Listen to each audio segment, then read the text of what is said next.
Have you ever wondered why the same kind of people keep showing up in your life, the ones who drain your energy, manipulate your emotions, or leave you questioning your worth? It's not a coincidence. It's not fate being cruel. It's a mirror. What we attract is often a direct reflection of our unconscious wounds. Until we bring awareness to those hidden parts of ourselves, the abandoned child within, the unhealed trauma, the suppressed anger, we will unconsciously call in the very people who activate our pain. But here's the truth. They don't come to destroy us. They come to reveal what still needs to be healed. This video isn't about blaming others. It's about reclaiming your power. If you're tired of repeating the same toxic cycle, it's time to go inward. Not to escape, but to finally understand the real reason you keep attracting pain in human form. The reason we often find ourselves stuck in cycles of pain with toxic people is because we haven't yet realized that our emotional wounds are making decisions on our behalf. These wounds, usually formed in childhood or through early life experiences, are not just painful memories. They are active forces within us. They influence how we see ourselves, what we tolerate, who we chase, and even what kind of love we think we deserve. Most of this happens unconsciously. When you haven't fully healed or acknowledged your past emotional injuries, they begin to shape your choices without your awareness. You might tell yourself you want love, safety, and respect, but your inner wounds seek something more familiar, even if that familiarity comes wrapped in chaos, disrespect, and manipulation. We often confuse comfort with love because dysfunction is what we've been conditioned to normalize. And so, without realizing it, you find yourself repeatedly pulled toward people who mirror your unhealed pain. It's easy to look outside and blame others, the narcissist, the manipulator, the emotionally unavailable partner, but rarely do we turn the mirror toward ourselves. This doesn't mean we deserve toxicity. No one does. But healing begins when we take responsibility for the energies we entertain and the patterns we allow. Our wounds are not our fault, but our healing is our responsibility. For instance, if you grew up feeling invisible or unheard, you might unconsciously be drawn to people who continue to make you feel that way. You might even try to earn their validation, believing that if you can finally make someone love you, it will rewrite the pain of your past. But that's not how healing works. You don't heal by repeating the wound. You heal by recognizing it, grieving it, and choosing something different. The truth is, many of us are operating with abandoned inner children inside of us, younger versions of ourselves who are still waiting to be seen, held, and loved. Until we pause and meet them, we continue seeking those feelings externally, especially through relationships. We attract people who awaken that unmet need, hoping they will fulfill it, but instead they often end up rewounding us, reinforcing the false belief that we're not worthy, not lovable, or not enough. This is how wounds choose for us. They push us toward people who echo the emotional imprint we carry.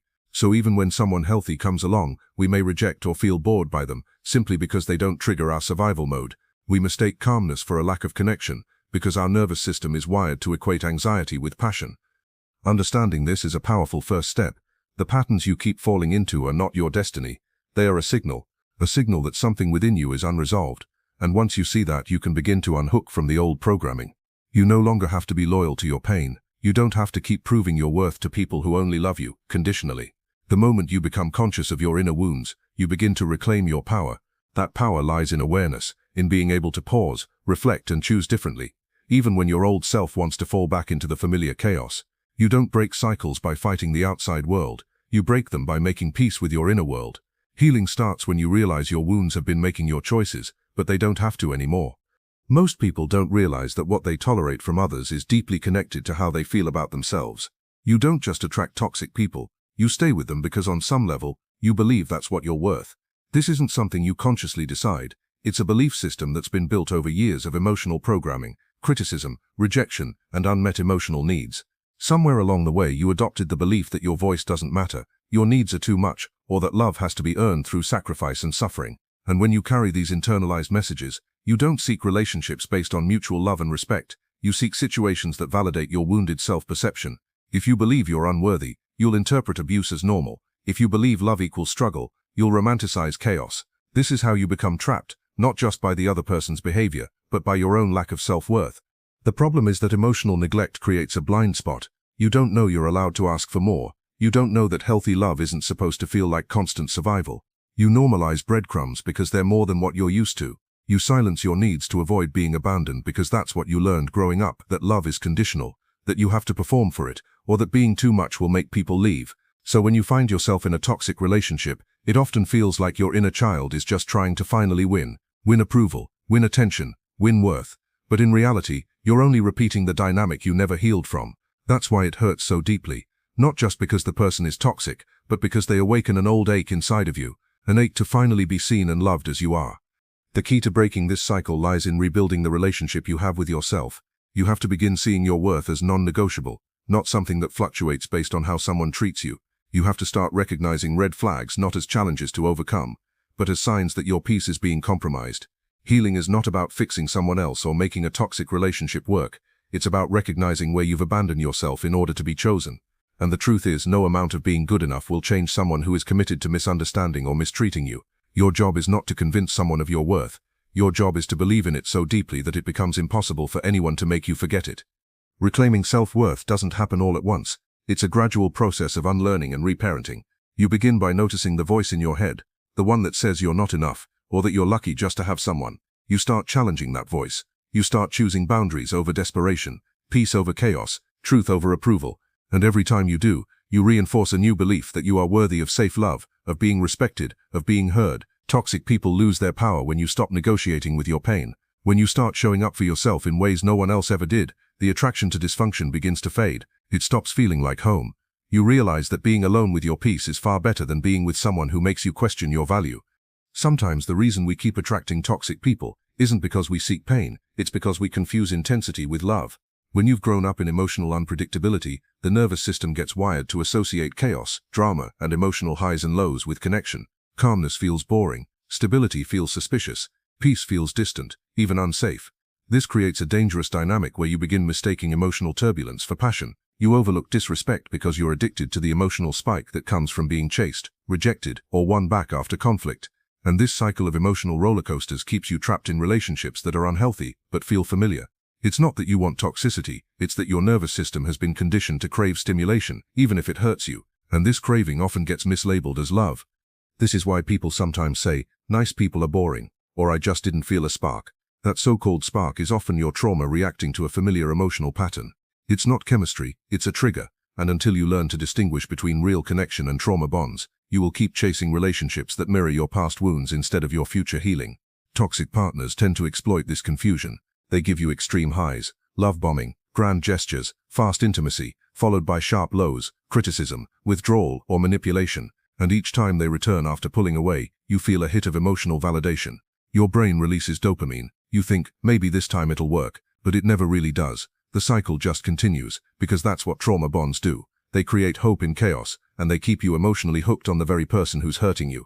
Healing requires that you begin noticing the difference between peace and emotional numbness, that you learn to stay present in situations where you're not being overstimulated, that you give yourself permission to receive consistent love even when it doesn't come wrapped in drama. It also requires slowing down. People who are toxic often move fast. They overwhelm your boundaries before you can even set them. They press you to commit quickly, trust them blindly, and overlook red flags under the illusion of destiny or fate. So you have to pause. You have to listen, not just to their words, but to how your body feels around them. Do you feel safe, grounded, or are you constantly anxious, waiting for the other shoe to drop? Learning to love without intensity takes time. At first, the absence of drama might feel empty, but over time, your nervous system begins to regulate. You start craving calm. You begin to feel attracted to consistency, to kindness, to clarity. And when you do, toxic people stop appealing to you. You see through the games. You recognize the manipulation. You remember what you're worth. Because the truth is, love isn't supposed to feel like chaos. It's supposed to feel like truth, soft, steady, and secure. Many people unknowingly invite toxic people into their lives because they haven't yet healed their own relationship with self-worth. When you don't believe you are enough as you are, when deep down you feel unworthy of love, respect, or peace, you begin to settle for what you think you deserve, not what you actually need. This is one of the core roots of toxic relationship patterns. It's not that you consciously want pain. It's that you silently accept it, thinking love is supposed to be earned through suffering, sacrifice, or constant self-abandonment. And as long as your identity is built on proving your value to others, toxic people will always find their way in because they can smell that insecurity, and they know exactly how to use it. Toxic people don't just manipulate you emotionally. They manipulate your self-perception. They reflect back a distorted image of who you are, often shrinking your confidence slowly over time until you begin to question your intuition, doubt your voice, and forget your worth. And if you're already struggling with inner wounds from childhood rejection, past betrayals, or emotional neglect, it becomes even easier to believe the lie that this kind of relationship is all you can get. This is why the healing process must go inward before it can go outward. You don't break the pattern by trying to fix toxic people. You break the pattern by healing the version of you that tolerated them. The truth is, your boundaries don't come from how others treat you. They come from how you treat yourself. If you speak to yourself with harshness, If you criticize your flaws constantly, if you ignore your needs and silence your own emotions, then you're already showing toxic people how to treat you. Your inner world sets the tone for your outer experiences. When you begin to validate yourself, nourish yourself, and hold space for your own emotions without judgment, you create a new energetic standard. You stop being a magnet for emotional chaos because you're no longer vibrating at the frequency of unworthiness. You've risen above it. And this inner shift changes everything. People who once seemed attractive now feel draining. Situations that once triggered you now empower you. You become less reactive and more discerning. You're not desperate for validation because you've already given it to yourself. And in that stillness you realize it was never about being good enough for them. It was about remembering you were already enough. Healing is remembering, not proving. So if you want to stop attracting toxic people, you must stop betraying yourself. Don't ignore the red flags just because you're afraid of being alone. Don't make excuses for someone's behavior just because you fear you won't find better. The moment you raise your standard for how you treat yourself is the moment the world begins to mirror that standard back to you. The relationship you have with yourself is the foundation of every other connection in your life. Make it sacred, make it non-negotiable, because once you truly see your worth, you'll never again be available for anyone who doesn't.